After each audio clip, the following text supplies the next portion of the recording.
तो आज के लेक्चर में हम प्राचलिक रूप में दिए गए फलनों का डेरिवेटिव ज्ञात करना सीखेंगे। हेडिंग ढाल लो, उसके बाद इसका मतलब समझाता हूँ। मैंने बोला कि प्राचलिक रूप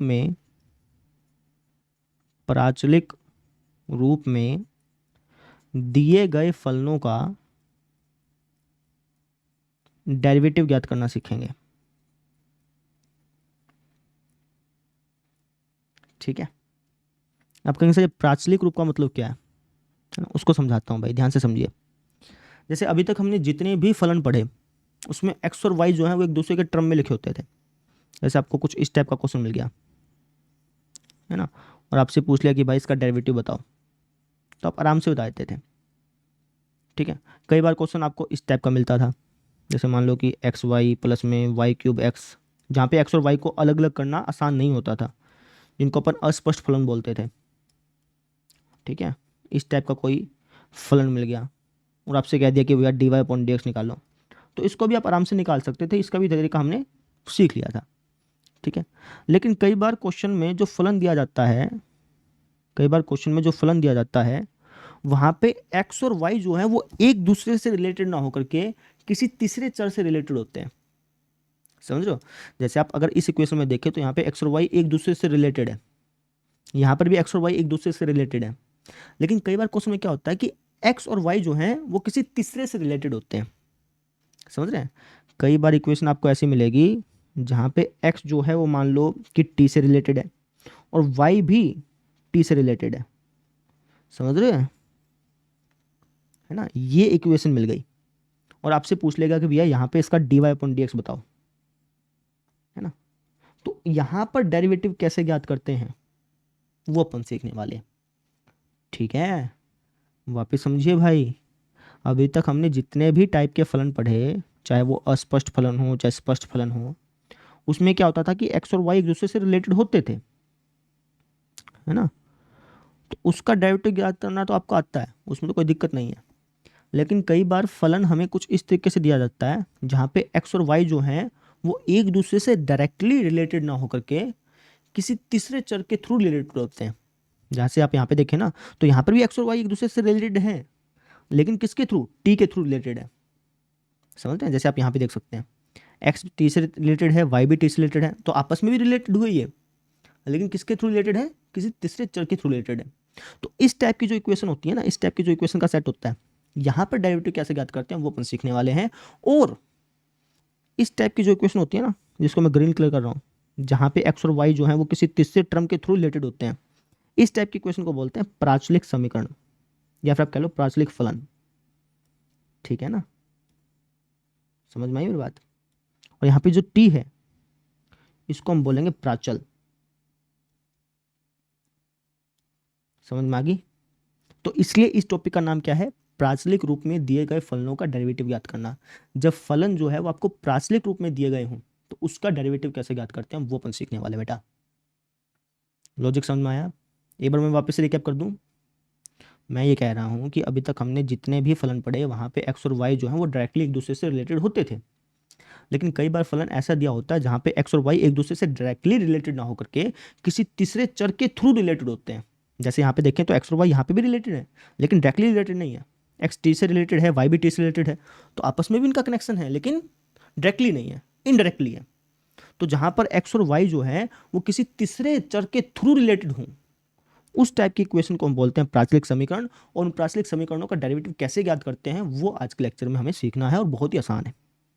समझ में आ गई? एक क्वेश्चन लेता हूँ, उस क्वेश्चन के माध्यम से सबको समझाता हूँ कि भैया कैसे हम d y upon d x निकालेंगे, कैसे हम डेरिवेटिव ज्ञात करेंगे प्राचलिक रूप में दिए गए फलनों का। ठीक है ना, तभी समझ में आएगा, थ्योरी पार्ट से समझ में नहीं आएगा। तो क्वेश्चन लेते हैं बेटा एक। जैसे आप ये वाला उदाहरण देखो बेटा, यहाँ पे एक्स जो है वो भी टी की टर्म में है, वाई जो है वो भी टी की टर्म में है ना, यानी कि ये जो हमें इक्वेशन दे रखी है वो प्राचलिक रूप में इक्वेशन दे रखी है। अब यहाँ पे हमें d y upon d x ज्ञात करना है, डेरिवेटिव ज्ञात करना है। कैसे ज्ञात करेंगे वो समझिए आप। तो इसके दो तरीके हैं। पहला मेथड क्या है वो समझो। पहला तरीका ये है कि जो हमें दिया है ना उसको लिख लो। हमें दिया है एक्स बराबर कोस टी और वाई बराबर साइन टी, ये हमें गिवन है। ठीक है, मुझे क्या निकालना है वो देखो। आपको निकालना है sir d y upon d x. D y upon d x यानी कि इस इक्वेशन को छेड़ते हैं पहले, है ना। तो dy अपॉन dx मतलब क्या हो गया कि दोनों तरफ x के सापेक्ष अवकलन कर लेते हैं। आप लिख देते हैं दोनों तरफ x के सापेक्ष अवकलन करने पर,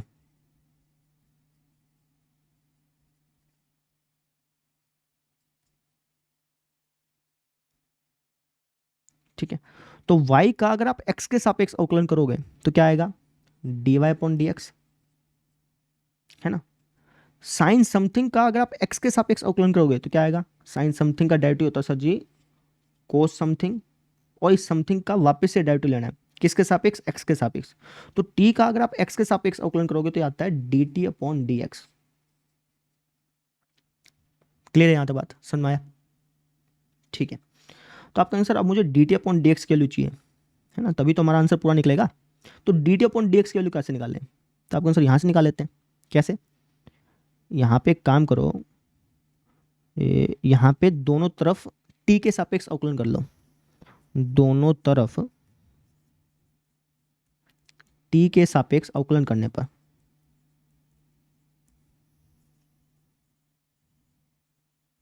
करना अवकलन, अगर आप x का t के सापेक्ष अवकलन करोगे तो क्या आएगा, dx अपॉन dt, है ना। कोस समथिंग का अगर आप t के सापेक्ष अवकलन करो तो क्या आएगा, कोस समथिंग का डेरिवेटिव होता है सर जी हमारे पास माइनस का साइन समथिंग, और इस समथिंग का वापस से डेरिवेटिव करना है, इस समथिंग का किसके सापेक्ष डेरिवेटिव करना है, t के सापेक्ष। तो जो आप t का t के सापेक्ष डेरिवेटिव करते हैं ना तो आता है dt अपॉन dt। अरे जैसे यहाँ पे हमें t का x के सापेक्ष अवकलन करना था तो dt अपॉन dx आया, t का हमें t के सापेक्ष अवकलन करना था dt अपॉन dt हो गया, ठीक है। तो यहाँ से अगर मैं देखूँ तो dx अपॉन dt क्या आ जाएगा, ये आ जाएगा हमारे पास सर माइनस का साइन t, ठीक है ना। अच्छा, अब कई बच्चे यहाँ पे कुछ इस तरीके से रटते हैं, कई बच्चे सोचते हैं कि यार dt से dt कट गया, लेकिन असल मायने में ऐसा होता नहीं है ना। रटने के लिए रट लो कि यार dt से dt कट गया 1 आ गया, लेकिन ऐसा कटता नहीं है बेटा, ठीक है। क्यों नहीं कटता इसका रीज़न वैसे तो मैं आपको डेफिनेट इंटीग्रल में बता दूंगा, जब आपका इंटीग्रेशन चालू होगा ना उसमें मैं बस समझा दूंगा, लेकिन अभी आप इतना समझ लो कि dt से dt ऐसे कटता नहीं है, ठीक है। क्यों नहीं कटता उसका भी चलो रीज़न बता ही देता हूँ यार, क्योंकि बाद में फिर खाम कन्फ्यूज रहे यहाँ पर। dt से dt असल मायने में कटा नहीं है, हुआ क्या वो समझो। dt का मतलब क्या होता है पहले तो ये बताओ, तो आपका सर dt का मतलब होता है t में हल्का सा चेंज, और यहाँ पे जो dt लिखा है उसका मतलब क्या है, आपको सर उसका मतलब है t में हल्का सा चेंज। तो असल मायने में dt से dt नहीं कटा है, असल मायने में t प्लस डेल्टा टी से t प्लस डेल्टा टी कटा है, जिसकी वजह से बना है, समझ रहे हैं, वापिस समझिए। dt अपॉन dt का मतलब होता है t plus delta T upon में t प्लस डेल्टा टी। तो असल मायने में dt से dt नहीं कटा है बेटा, असल मायने में dt से dt नहीं कटा है, असल मायने में कटा कौन है, t प्लस डेल्टा टी से t प्लस डेल्टा टी कटा है, जिसकी वजह से बना है। कई बच्चे समझते हैं कि dt से dt कट गया, नहीं ये कटते नहीं है ऐसे, ठीक है ना। dt से dt नहीं कटा है बेटा, dt अपॉन dt का मतलब है t upon t plus delta T upon में t प्लस डेल्टा टी, ये असल मायने में कट के बना है। रटने के लिए तुम ऐसे समझ सकते हो कि भैया ये कट गया, लेकिन ये नहीं कटा है, समझे। क्लियर हुई बात मेरी, ये बात आपको और भी क्लियर हो जाएगी जैसे जैसे हम आगे बढ़ेंगे, लेकिन अभी फिलहाल ये समझो कि ऐसे dt से dt कटा नहीं है ना। t का जब आप t के सापेक्ष अवकलन करोगे तो वो नहीं आता है, ठीक है। तो यहाँ पे हमें dx अपॉन dt की वैल्यू मिल गई भाई, यहाँ पे आ जाओ मुद्दे पे आ जाओ, dx अपॉन dt की वैल्यू मिल गई, मुझे dt अपॉन dx, तो हम क्या करेंगे इसका रेसिप्रोकल कर लेंगे, अपने आप ही dt अपॉन dx आ जाएगा। तो इसका रेसिप्रोकल करने पे यहाँ पे ढाल दो तो हो जाएगा dy अपॉन dx बराबर कोस t गुना में dt अपॉन dx आ जाएगा, इसका उल्टा कर लो यानी कि 1 अपॉन में माइनस साइन t। तो यहाँ पर अगर आप इसको सोल्व करेंगे तो आपको डेरिवेटिव मिल जाएगा, क्या जाएगा आपका डेरिवेटिव, माइनस का कोट t, समझे। तो ये आपके पास आपका आंसर आ चुका है, ये आपके पास आपका डेरिवेटिव निकल चुका है। तो इस तरीके से अगर आपको फलन प्राचलिक रूप में दिए गए हों तो उसका डेरिवेटिव ज्ञात करते हैं। वापस समझ लीजिए कैसे किया, जो मुझे दिया था उसको मैंने लिख दिया, मुझे निकालना था dy अपॉन dx, तो मैंने देखा कि यार dy अपॉन dx निकालना है तो दोनों तरफ x के सापेक्ष अवकलन कर लेते हैं, तो यहाँ पे मैंने दोनों तरफ x के सापेक्ष अवकलन कर लिया, जिसकी वजह से मुझे dy अपॉन dx मिल गया कुछ इस तरीके से, ठीक है। अब मुझे चाहिए था dt अपॉन dx की वैल्यू, तो dt अपॉन dx की वैल्यू कहाँ से निकलेगी, यहाँ से निकलेगी, तो दोनों तरफ मैंने t के सापेक्ष अवकलन कर दिया, तो जिससे कि मुझे dx अपॉन dt मिल गया। इसका जैसे उल्टा किया तो dt अपॉन dx मिल जाना है, तो इसका उल्टा करके यहाँ पे वैल्यू पुट कर दी और इस तरीके से हमें डेरिवेटिव मिल गया, dy अपॉन dx मिल गया। लेकिन ये जो मेथड है ना ये लेंथी है थोड़ा सा, ठीक है। अब मैं आपको दूसरा मेथड कराने जा रहा हूँ जो कि इससे भी आसान है, और वही मेथड आपको यूज़ करना है ना। दूसरा मेथड जो है वो मेथड नंबर 1 से ही निकला है। दूसरा मेथड क्या है वो समझो, आप इस पे फोकस करो। जिसको मैं ग्रीन कलर कर रहा हूँ ना, इस पर फोकस करना। यहाँ से ही मेथड नंबर 2 निकलेगा, फॉर्मूला बन के आएगा और बहुत ही अच्छा फॉर्मूला बन के आएगा। देखिए यहाँ पे लिखा है d y upon d x बराबर कोस टी गुणा में 1 अपॉन में माइनस साइन टी, है ना। अब ये जो कोस टी है ये असल मायने में है क्या? तो कोस टी असल मायने में इस फंक्शन का टी के सापेक्ष अवकलन है ना। अगर आप इस फंक्शन का टी के सापेक्ष अवकलन निकालेंगे तो यही आएगा बेटा, आप निकाल के देख लो चाहे, है ना। तो इस कोस टी को अगर मैं लिखना चाहूँ, इस कोस टी को अगर मैं लिखना चाहूँ तो क्या लिख सकता हूँ? तो आप कहेंगे सर इसका लिख सकते हैं d y upon d x, ये तो सेम का सेम लिख दिया, बराबर इस कोस टी को अगर लिखना चाहूँ तो ये कोस टी इस फंक्शन का टी के सापेक्ष अवकलन है, तो इस कोस टी को लिख सकता हूँ d y upon d t. ठीक है, समझ में आ गई। अच्छा ये क्या चीज़ लिखी हुई है? तो आप कहेंगे सर ये हमारा इसका रेसिप्रोकल है, उल्टा है, D x upon d T का उल्टा है। ठीक है, तो d x upon d T का उल्टा है तो इसको मैं ऐसे लिख दूँ 1 upon d x upon d T, है ना। बोलिए समझ रहे? जैसे मैं कह दूं कि यार एक्स का उल्टा होता हो तो आप क्या कहेंगे 1 अपॉन एक्स। जैसे मैं कह दूं वाई का उल्टा होता हो तो आप क्या कहेंगे 1 अपॉन वाई। ऐसे मैंने आपसे कह दिया कि यार D x upon d T का उल्टा होता हो तो आप क्या कहेंगे 1 upon d x upon d T, है ना। तो ये जो चीज़ लिखी थी वो असल मायने में इस चीज़ की उल्टी थी, रेसिप्रोकल थी, है ना। तो इसको मैं ऐसा ऐसा लिख सकता हूँ यहाँ पे, ये असल मायने में यही तो है, तो इसको मैंने ऐसा ऐसा लिख दिया बेटा, समझ में आ गई। अच्छा जी, थोड़ा सा और सिंप्लीफाई करते हैं। तो अगर आप थोड़ा सा और सिंप्लीफाई करेंगे तो यहाँ से आपके पास फॉर्मूला बन के आ जाएगा, वही हमारा मेथड नंबर 2 है।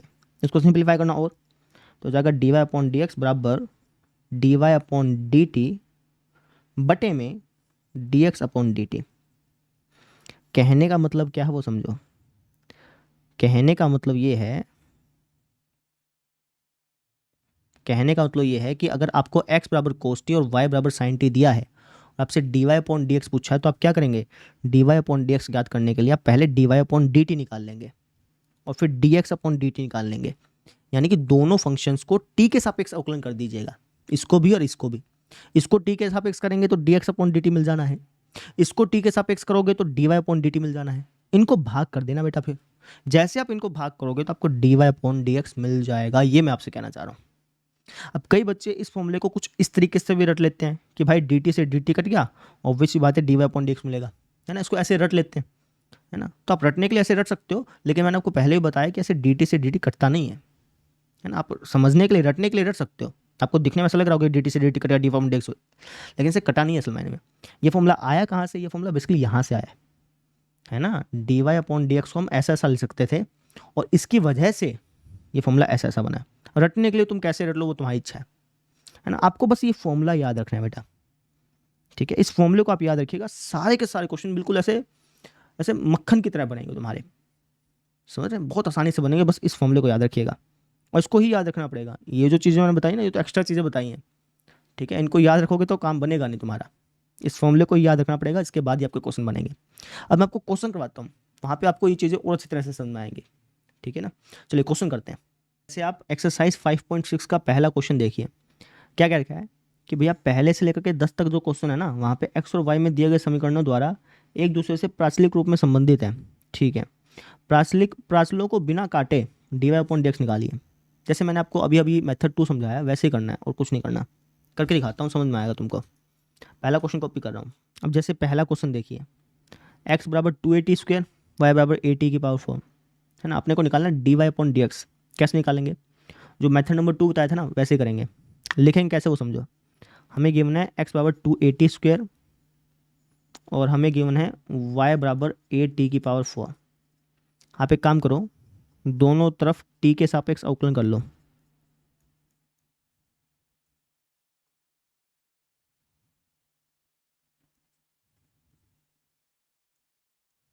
करना, ये हो जाएगा sir G D x upon d T. ये हो जाएगा हमारे पास क्या, देखो t के सापेक्ष अवकलन कर रहे हो ना, तो t को छोड़ करके बाकी जो भी चीज़ें हैं ना वो सारे के सारे आपके क्या हैं, वो सारे के सारे आपके अचर पद हैं, कॉन्स्टेंट टर्म है, ठीक है। तो उसको बाहर निकालो। जैसे t को छोड़ करके एक कॉन्स्टेंट टर्म है, इसको बाहर निकालो, है ना। तो टी स्क्वायर का डेरिवेटिव क्या हो जाएगा आपका आंसर 2t, है ना। t का वापस से डेरिवेटिव लोगे तो वो वही आना है D T upon d T करके, ठीक है। तो कुछ ऐसा ऐसा हो गया। तो यहाँ से अगर मैं देखो तो d x upon d t क्या आ गया, ये आ गया सर जी हमारे पास 480। समझ में आई मेरी बात? अब इसी तरीके से यहाँ पर भी दोनों तरफ टी के सापेक्ष अवकलन कर लो। ये लिख देता हूँ दोनों तरफ टी के सापेक्ष अवकलन करने पर। मेथड नंबर 2 से करा रहा हूँ, ठीक है ना।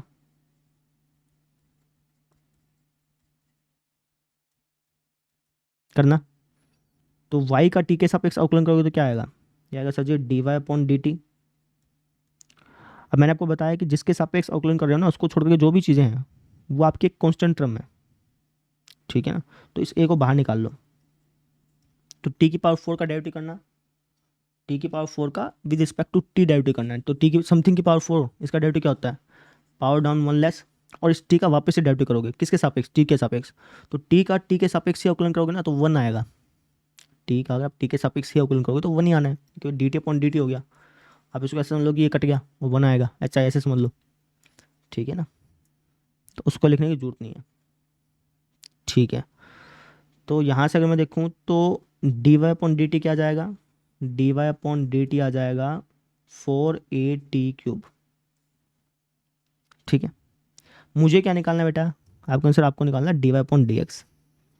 तो d y upon d x क्या हो जाएगा बताना जरा मुझे एक बार, आपका answer d y upon d x है ना, तो इसको अपन इससे भाग कर देंगे, यानी कि d y upon d t divide by d x upon d T.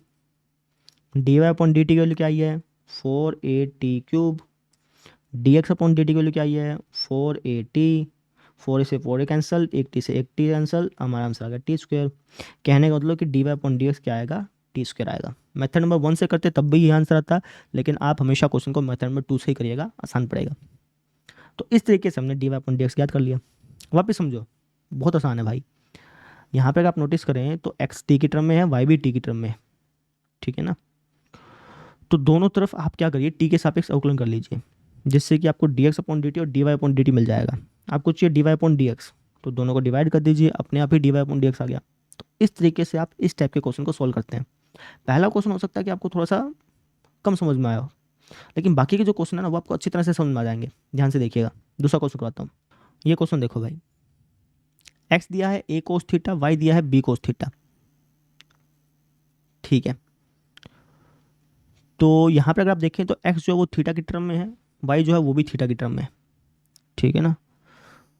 तो कैसे करेंगे भैया, तो जो हमें गिवन उसको लिख लेते हैं, एक्स बराबर ए कोस थीटा, वाई बराबर बी कोस थीटा, है ना। तो दोनों तरफ किसके सापेक्ष अवकलन करूंगा, थीटा के सापेक्ष, है ना, क्योंकि एक्स जो वो थीटा की टर्म में दिया, पिछला टी की टर्म में दिया था तो टी के सापेक्ष अवकलन किया था, अब थीटा की टर्म में दिया तो थीटा के सापेक्ष अवकलन करना पड़ेगा ना भाई। तो दोनों तरफ थीटा के सापेक्ष अवकलन करने पर ये लाइन लिख दीजिएगा, ठीक है। तो ये क्या हो जाएगा, D x upon d theta. अच्छा जी, ये क्या हो जाएगा, आप कहेंगे सर ये जो ए है वो एक कॉन्स्टेंट टर्म है, उसको बाहर फेंको। कोस थीटा का डेरिवेटिव क्या होता है, कोस समथिंग का डेरिवेटिव होता है माइनस साइन समथिंग, और इस समथिंग का वापस से डायरेक्ट लूंगा किसके सापेक्ष, थीटा के सापेक्ष। तो थीटा का थीटा के सापेक्ष अवकलन करते हैं तो 1 आता है। चाहे तो आप यहाँ पे D theta upon d theta लिख सकते हैं, अदरवाइज आप डायरेक्टली 1 लिख सकते हैं। समझ में आ गई, जैसे एक्स का एक्स के सापेक्ष अवकलन करते तो 1 आता था ना, वही सेम चीज़ इसके साथ है भाई। समझ में आई। तो यहाँ से अगर मैं देखूँ तो d x upon d theta क्या आ जाएगा, यह आ जाएगा माइनस का ए साइन थीटा, ठीक है। अब इसी तरीके से आप निकाल लीजिए भैया किसको, इसको निकाल लीजिए। आप दोनों तरफ थीटा के सापेक्ष अवकलन कर लीजिए, जैसे पिछले क्वेश्चन में किया था वैसे ही है करना, दोनों तरफ थीटा के सापेक्ष अवकलन। तो आपका आंसर y का अगर मैं थीटा के सापेक्ष अवकलन करूंगा तो d y upon d theta हो जाना है। बी कोस थीटा में बी कॉन्स्टेंट है, उसको बाहर फेंक दो। कोस थीटा का डेरिवेटिव क्या होता है, कोस समथिंग का derivative sir minus sine something, और समथिंग का वापस से डेरिवेटिव, इस समथिंग का वापस से डेरिवेटिव करेंगे तो क्या आएगा, इस समथिंग का वापस से डेरिवेटिव करेंगे तो क्या आएगा, थीटा का थीटा के सापेक्ष अवकलन करेंगे तो क्या आएगा, 1 आएगा। उसको लिखने की जरूरत है नहीं, लिखना चाहें तो लिख भी दीजिए ऐसे, समझ में आ गई। तो यहाँ से अगर मैं देखूँ तो d y upon d theta क्या आ जाएगा बेटा, माइनस का बी साइन थीटा आ जाएगा। मुझे क्या निकालना है बोलिए, आपको d y upon d x निकालना है, तो किस किस को भाग करना पड़ेगा, d y upon d x निकालना है तो डी वाई को पहले रखो, डी एक्स को नीचे रखो, भाग कर दो, है ना। तो लिख देते हैं, तो d y upon d x बराबर आ जाएगा d y upon d theta बटे में d x upon d theta. D y upon d theta की वैल्यू क्या है, ये, इसको आप भाग कर दीजिए किसके साथ, D x upon d theta, जो क्या हमारे पास ये है। तो अगर मैं भाग करूँगा तो हमारे पास आंसर क्या जाएगा, b/a। कहने का मतलब कि ये जो इक्वेशन है ना, इसका डेरिवेटिव क्या है बेटा, b/a। समझ में आ गई? आसान था, कोई मुश्किल था ही नहीं। अब हम देखते हैं अगला क्वेश्चन। ये वाला क्वेश्चन देखिए, बिल्कुल वैसा ही है जैसे पिछले 2 क्वेश्चन किए। ठीक है, तो जो हमें गिवन है उसको लिख लेते हैं एक बार। हमें गिवन है x बराबर साइन टी और y बराबर कोस टी, कोस 2t। तो दोनों तरफ किसके सापेक्ष अवकलन करेंगे, तो आप कहेंगे सर x जो वो t की टर्म में लिखा गया, तो t के सापेक्ष अवकलन करेंगे। दोनों तरफ t के सापेक्ष अवकलन करने पर, है ना। तो अगर आप यहाँ पे t के सापेक्ष अवकलन करेंगे तो x का डेरिवेटिव क्या हो जाएगा, हो जाएगा dx/dt बराबर साइन समथिंग का डेरिवेटिव कोस समथिंग, और इस समथिंग का वापस से डेरिवेटिव लेंगे। तो t का t के सापेक्ष अवकलन करोगे तो आएगा 1। समझे? तो यहाँ से अगर मैं देखूँ तो dx/dt क्या आ जाएगा, यह आ जाएगा कोस टी। समझ में आ रहा होगा आपको? अब इसी तरीके से यहाँ पर भी दोनों तरफ किसके सापेक्ष अवकलन करेंगे, आपको सर टी के सापेक्ष करना पड़ेगा क्योंकि y भी जो है वो टी की टर्म में लिखा गया। दोनों तरफ टी के सापेक्ष अवकलन करने पर, तो y का अगर आप टी के सापेक्ष अवकलन करेंगे तो आ जाएगा dy/dt। और इसी तरीके से कोस समथिंग का टी के सापेक्ष अवकलन करना, कोस समथिंग का डेरिवेटिव होता है माइनस साइन समथिंग, और समथिंग का वापस से डेरिवेटिव 2t का डेरिवेटिव करना बेटा, 2t का डेरिवेटिव 2, है ना। क्योंकि टी का टी के सापेक्ष अवकलन करने पर 1 ही आएगा, तो उसको लिखने की जरूरत है नहीं, तो डायरेक्टली अपने ये लिख दिया। तो यहाँ से अगर मैं देखूँ तो dy/dt कितना आ गया, ये आ गया जी माइनस का 2 साइन 2t। समझे कि नहीं समझे? तो dy/dt ये आ गया बेटा, dx/dt ये आ गया। ठीक है, तो यहाँ से आप निकाल लो dy/dx। dy/dx क्या आ जाएगा, ये आ जाएगा सर जी, इसको पहले रखेंगे, इसको नीचे रखेंगे, भाग कर देंगे, dy/dt डिवाइड बाय dx/dt। तो हमारा आंसर आ जाएगा माइनस का 2 sine 2t divide by cos t. Cos t है ना, हाँ ठीक है। तो साइन 2 थीटा को क्या लिख सकता हूँ, इसको लिख सकते हैं 2 साइन थीटा कोस थीटा, है ना। ओपन में कोस टी है ही, इससे कट गया और हमारे पास आंसर आ जाएगा माइनस का 4 साइन टी। कहने का मतलब कि इस इक्वेशन का जो डेरिवेटिव है वो क्या है, ये है dy/dx जो है वो ये। समझ में आया?